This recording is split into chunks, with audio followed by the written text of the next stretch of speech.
Hey guys, girls, Scott with Heritage Farms. Well, here we are. We're back at the weekend, so sorry for the warp speed video going on. We're giving you a little recap of what we accomplished this weekend. So this is actually the end of the weekend, not the beginning. But anyway, so this is the fence line project that we've been working on.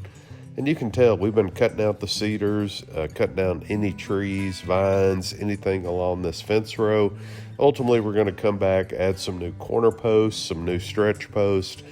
It's got 5 wires currently, and they're a little bit old, but we'll probably add a couple of new strands and shore that fence up.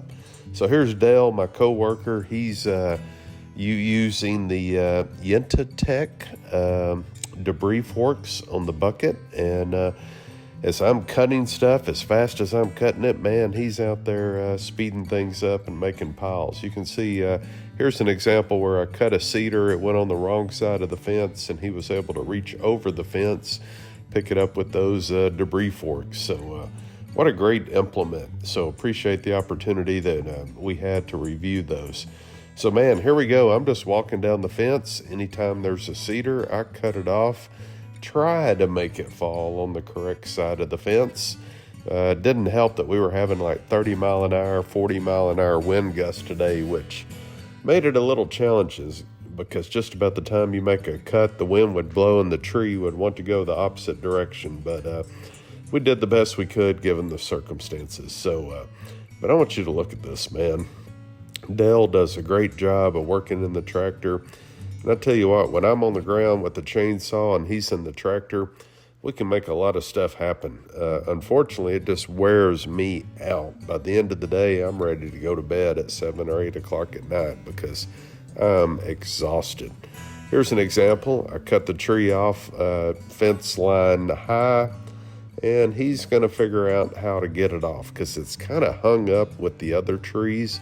But using the debris forks and the bucket, he's able to kind of mess around with it a little bit and ultimately pick it up and make it fall in the right direction. So there you go. What's great about these forks is you can get them like 1 inch off the ground, and you can come up here and just push any brush or debris or anything like that. You can make a pile. You can pick up another pile, and look at that. You just keep on trucking. So here we go. Here's another tree I cut off. And I'm cutting these off right at fence post high. I'll come back and I'll level them off eventually to try to improve the aesthetics. But you know, why take that tree stump out when literally it can act like a tree post, or excuse me, a fence post, and shore things up. So at the end of the day, we cut down one big, I don't know what you call this, an ash or something. Wasn't a very attractive tree, but you notice we cut these stumps off and we leave them about 3 feet high. And the reason we do that is because they're out in the middle of the pasture, and we want the ability to come back later with a backhoe or a bulldozer or something and push them out. And you'd be amazed, a stump that's 3 feet high versus 1 foot, you just have more leverage and it makes it easier to get that stump out. So here's the last tree we cut down. It had a lot of thorn bushes and sticker, I don't know what you call them, vines next to it. So Dale actually comes in there. He gets a big old bite out of these and absolutely pulls them out of the way. Allows me to come in, cut a notch in the tree. And we're going to make this thing fall away from the fence row. That's the ultimate goal because it's just long enough. If I did this wrong, it could take out the fence, but if I do it correctly, let's see what happens. Success. There you go.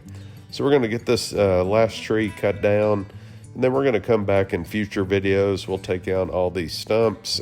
Probably going to hire a bulldozer for a day, let him come in here, and he can do so much work without abusing the tractor and everything else. So anyway, so man, we're getting this place looking good. We're trying to get the back of our Telephone One property cleaned up, trying to have a lot of curb appeal.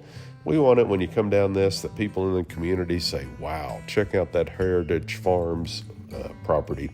And also, not to mention the fact we're picking up, 20 or 30 feet of grazing land versus 600 feet of length. I mean, literally, we're picking up 1 or 2 acres of grazing land by cleaning up this fence row. So there you go, the New Holland 5060 with a Dale. I mean, we're making progress, moving all the stumps, the logs. You can just see how the debris forks work. So let's see, where are we at? What are we doing here? Oh, at the end of the project. So before we leave, we're actually getting the ryegrass filled, which is, I don't know, 23, 25 acres. We're dividing that into 2 sections, getting it where we have a hot wire dividing them. That way, when we turn the cattle out, you're good to go. Hello everyone, Scott with Heritage Farms. Well, it's Saturday afternoon. We've been getting it all day, so we've been on the fence project. And way in the horizon over here, I don't know if you can see it or not, but the cattle, there they are. They are standing at the gate. They're under the impression that the grass is greener on the other side of the fence. And in this case, I think they're right. Our ryegrass has actually finally started to get with the program. And the timing couldn't be any better. I mean, today is like 80 degrees and sunshine. We're gonna be close to 90 by Monday. We got rain coming tomorrow. This is a great time of the year. And you can see, man, the grass is going. I want you to look at this. I got my beautiful, beautiful wife, CEO, CFO of Heritage Farms working with me today. Very blessed in that regard. So what are we doing? Well, so we're on the back of our Telephone One property. And what we did is we basically installed today a hot wire. And we divided this little section into 2 paddocks. And you can see we got 1 pond over here, we got another pond over there. So we can split this up, because if you turn them out in here with this much ryegrass, they're just gonna wander all over it, trample it down. And unlike Greg Judy, we're not here. We're the weekend ranchers, so we're not here during the week. So when we rotate pastures, it's on a weekly basis. It's not on a daily basis. So we don't get the benefits that some of these guys do in their ability to rotate daily. I wish we could. That's for retirement days. But in the meantime, we got it set up where we can keep them out of the woods, because in the back of the woods is a fence that we can't get to, and if they get out, it's just not good. All right, guys. Well, we've been working on that fence row today. Well, I want you to look at my neighbor over there, man.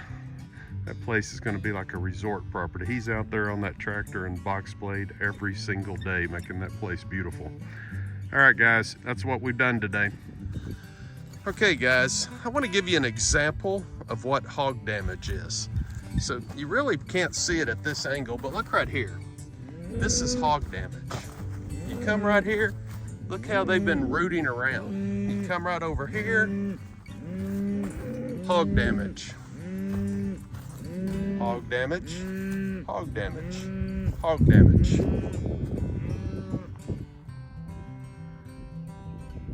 Cows are like, hey man, these hogs are tearing up our pasture.